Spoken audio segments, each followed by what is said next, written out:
Assalamualaikum warahmatullahi ta'ala wabarakatuh. Pada kali ini saya akan berkongsi satu tazkirah yang bertajuk Mengapa Doa Ibu Mampu Menembus Langit. Doa ibu dikabulkan Allah Subhanahu wa Ta'ala dan kutukannya jadi kenyataan. Redha ilahi adalah kerana redhonya ibu. Murka ilahi adalah kerana murkanya ibu. Tingginya posisi seorang ibu di sisi Allah Subhanahu wa Ta'ala. Sesiapa pada hari ini yang masih berkesempatan untuk mencium tangan ibunya dan meminta keampunan kepada ibunya, maka cium dan mintalah kepada ibu. Tiada impian yang terbaik bagi orang tua, terutamanya ibu, kecuali kebahagiaan dan kejayaan hidup bagi anak-anaknya. Tiada impian yang ia harapkan kepada anaknya kecuali saat meninggal dunia nanti, anak-anaknya dapat mendoakannya saat di alam kubur. Kisah anak derhaka semakin berleluasa di negara ini. Ibu mana yang tidak sedih dan kecewa jika diherdik dan dimaki anaknya sendiri, yang ditatang bagai minyak yang penuh, dikandung selama 9 bulan dan dijaga sehingga dewasa. Tapi kawan-kawan, bukan bermakna kita lupakan seorang ayah, kerana kasih ayah buat selama-lamanya. Berbalik kepada tajuk tazkirah kita, mengapa doa ibu mampu menembus langit.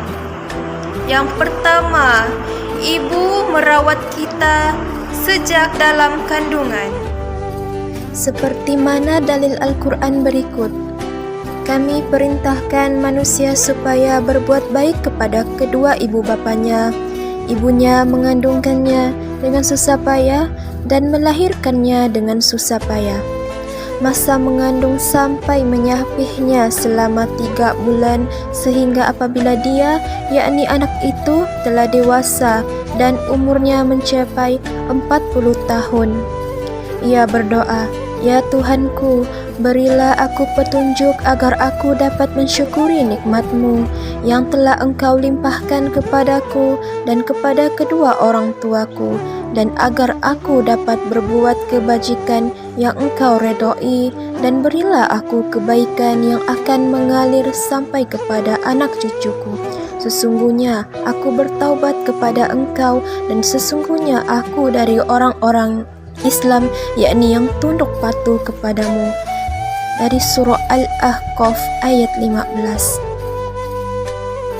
Yang kedua, ibu telah melahirkan kita.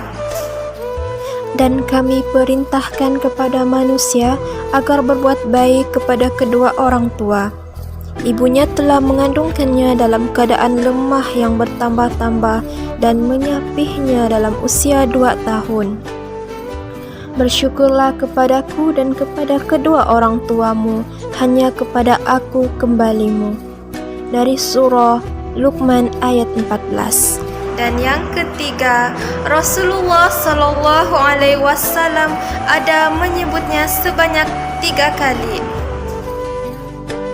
Dari Abu Hurairah radhiyallahu anhu, beliau berkata, seseorang datang kepada Rasulullah sallallahu alaihi wasallam dan berkata, "Wahai Rasulullah, kepada siapakah aku harus berbakti pertama kali?" Rasulullah sallallahu alaihi wasallam menjawab, "Ibumu." Dan orang tersebut kembali bertanya, "Kemudian siapa lagi?" Rasulullah sallallahu alaihi wasallam menjawab, "Ibumu." Orang tersebut bertanya kembali, "Kemudian siapa lagi?" Beliau menjawab, "Ibumu." Orang itu bertanya kembali, "Kemudian siapa lagi?" Beliau menjawab, "Kemudian ayahmu." Hadis riwayat Bukhari dan Muslim. Coba bayangkan kawan-kawan, mengapa seorang ibu mampu menjaga ramainya anak, tetapi ramainya anak tidak dapat menjaga seorang ibu.